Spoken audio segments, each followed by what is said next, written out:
Vamos a platicar de este tema con Carlos Galindo y Raúl Cepeda, investigadores del Instituto Belisario Domínguez del Senado. Carlos, Raúl, buenos días. Buenos días. Gracias por estar aquí con nosotros. Y presentaron un informe, elaboraron un informe que me parece muy interesante, que entre otras cosas lo que hicieron fue revisar, comparar las diversas iniciativas que están hoy en la mesa y presentan ahí un balance. Pero antes de entrarle al que encontraron, ayúdenme a poner en contexto a la gente de qué es este tema de seguridad interior, que algunos dicen, dale un marco legal a las Fuerzas Armadas en materia de seguridad, otros dicen cuidado, es desplazar a las fuerzas civiles para poner a los militares a hacer la tarea que les tocaría.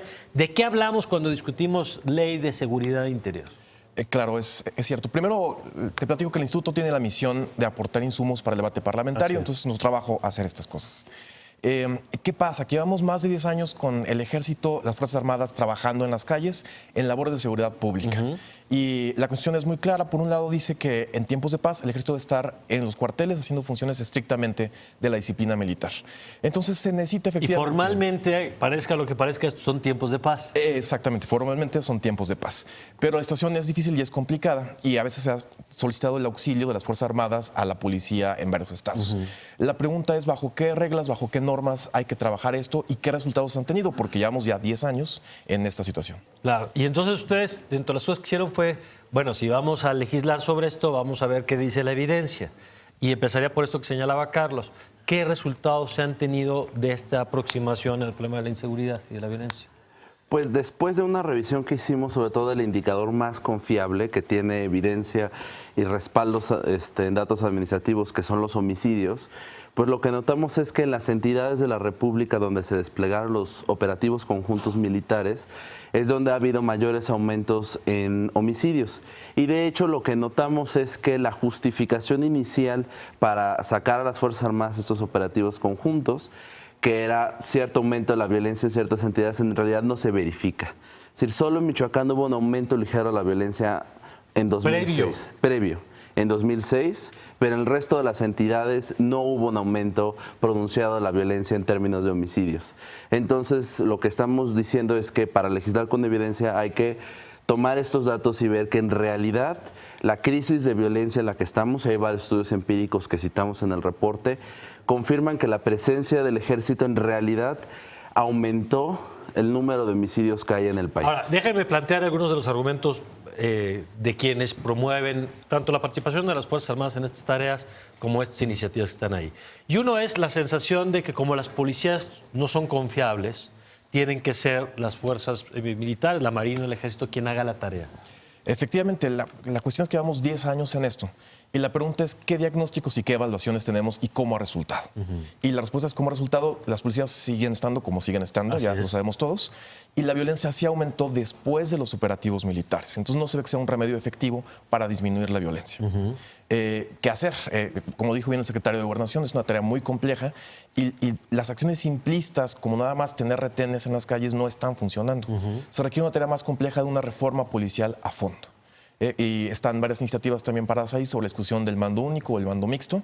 Y llevamos además 8 años en la reforma al sistema de justicia penal. La pregunta es cómo salió esta reforma y qué más podemos hacer para fortalecer el sistema de justicia, ahora, que es lo que necesita Son dos carriles entonces. Uno es qué hacemos con las policías, cómo tenemos policías capacitados, certificados, que no trabajen para los narcos o para cualquier otro grupo.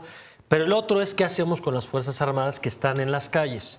Y uno de los temas que han puesto algunos de los promotores de las iniciativas es que ahora se les va a dar un marco legal que va a permitir primero establecer una periodicidad definida, es decir, no es permanente su estancia, tiene que pasar por una serie de avales para que puedan estar ahí y hay controles de su actuación. Y es uno de los puntos que ustedes revisaron también. Claro, revisemos las 3 iniciativas que se han presentado y comentamos otras iniciativas. Es la de César Camacho, la de Roberto Gil. Y la del senador Miguel Barbosa. Muy bien. Y lo que encontramos, las 3 iniciativas tienen estándares diferentes en cuanto a controles de las Fuerzas Armadas. Pero el problema es el diseño original, que es que hay un comité de seguridad interior o un comité que diseñaron, el cual solo está conformado por miembros del Ejecutivo en casi todas las iniciativas, o hay un grupo de coordinación en la iniciativa del diputado Camacho. Y el problema es que este comité no tiene equilibrios suficientes para que se evite una salida de las Fuerzas Armadas injustificada. Es decir, en los hechos permite al presidente de la República sacar las Fuerzas Armadas. Por ejemplo, de la periodicidad, sí, algunas iniciativas marcan periodicidad, pero el problema es que pueden volver a permitir que se hagan las Fuerzas Armadas en diversas seguir ocasiones. renovando, digamos. La periodicidad, entonces podrían hacerlo ad infinitum. Claro, en algunas iniciativas se presenta la posibilidad de detener esto, pero el problema es cuando se aprueba antes, sin un control parlamentario, es muy problemático porque el Ejecutivo tiene amplia discrecionalidad. Y algo que decimos en el reporte es que si este mecanismo funcionara, tendría que haber un control parlamentario antes de la salida de las Fuerzas Armadas. O sea, Y que ahora, el Congreso tenga que dar su aval. sí. Ahora, en las iniciativas no necesariamente se regula la actuación de las Fuerzas Armadas, más bien se amplía sus facultades. ¿Qué facultades nuevas se le estarían reconociendo? Viene detallado en el reporte que recomendamos que lo chequen en internet. Se les da actividades del Ministerio Público, lo cual nos preocupa mucho. ¿Eso qué significa? ¿Que pueden detener? Pueden detener y pueden Interrogar. interrogar. En algunas de las iniciativas, en otras no. Otras limitan más esa participación, pero pueden hacer actividades de seguridad pública en general. Y además se les amplía cosas de protección civil, salubridad general y seguridad nacional que ya están reglamentadas en otras leyes. Es decir, a nuestra impresión más bien parece una expansión de las facultades de las Fuerzas Armadas en lugar de solo una regulación.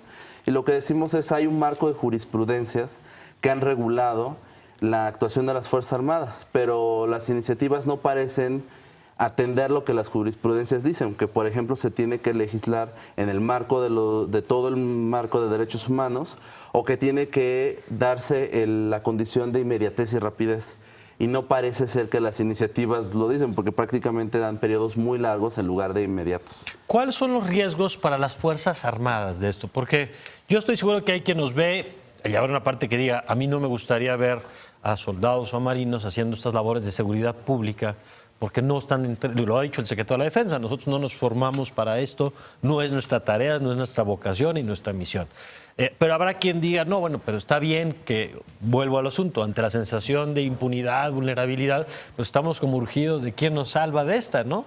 Pero ¿cuáles son los riesgos que ustedes se encuentran para las Fuerzas Armadas de avanzarse un esquema como el que nos están contando?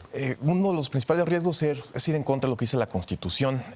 Las jurisprudencias que hablaba Raúl tienen alrededor de 20 años y son previas a la reforma constitucional de 2008. ¿Y qué establecen? Estableció en el artículo 21 constitucional que la investigación es una facultad exclusiva del Ministerio Público. La persecución de delitos es exclusiva de autoridades civiles. O sea, de entrada, ¿ven ustedes un riesgo jurídico de poner al Ejército o a la Marina a hacer esa tarea porque dicen el sustento legal? Efectivamente, pero lo más importante de todo es que, como te digo, llevamos más de 10 años con la participación de las Fuerzas Armadas y lo que nos dice la evidencia es que con operativos cortos, rápidos, inmediatos, con objetivos precisos, funcionaba bastante bien en este país. En 2006 hay un cambio de estructura muy importante. Y el cambio de estructura es que se despliegan operativos de carácter permanente, con objetivos no tan claros, con temporalidad muy abierta. Y entonces ahora las iniciativas que proponen, por ejemplo, la de Camacho, propone presencia permanente en las calles, sin necesidad de declaratoria por más de un año, como sea. Lo que nos dice la evidencia es que esto desató una ola de violencia después del despliegue de los operativos en 2006. Entonces, yo comprendo la preocupación de la gente que dice, bueno, pero ¿qué hacemos? La cuestión es, si analizamos lo que pasa en el país, claramente esta no es la solución y hay que mantener un diálogo abierto sobre más opciones. ¿Qué respuestas han visto en el debate? Porque al final ustedes lo que dicen es, nosotros ponemos evidencia, y vale la pena ver mucho el estudio, porque luego en estas discusiones puede uno pensar que todo es filias y fobias, ¿no? Exacto. Que los que les tienen una mayor afinidad con el papel de Fuerzas Armadas, adelante, y que los que lo cuestionan es porque están en contra. Que yo creo que no necesariamente es así, que es bastante engañoso dividir a la opinión pública así. Pero, ¿qué respuesta han encontrado a partir de la evidencia que ustedes están poniendo sobre la mesa? ¿O qué esperarían en todo caso que ocurra en estos días? Porque sabemos que el Congreso lo está discutiendo. Pues más allá de esperar que el reporte ayude a los legisladores, al menos si deciden legislar en esto, es primero examinar la constitucionalidad de las varias cosas que dicen las iniciativas, se puede dudar de si el Congreso per se puede legislar sobre este tema, pero hay unas iniciativas que proponen que el Congreso ya tenga la facultad. Pero más allá de ello, creemos que es importante que ellos en el debate nos demos claridad de qué es el concepto de seguridad interior. El problema es que este concepto no nos parece que es suficientemente autónomo. Porque normalmente hablamos de seguridad pública o seguridad nacional. Interior es una cosa que no está tan clara. No está tan clara. Es muy borroso según las definiciones de las iniciativas entre, por ejemplo, cosas que vienen en el artículo 29 de la Constitución que permiten el estado de excepción.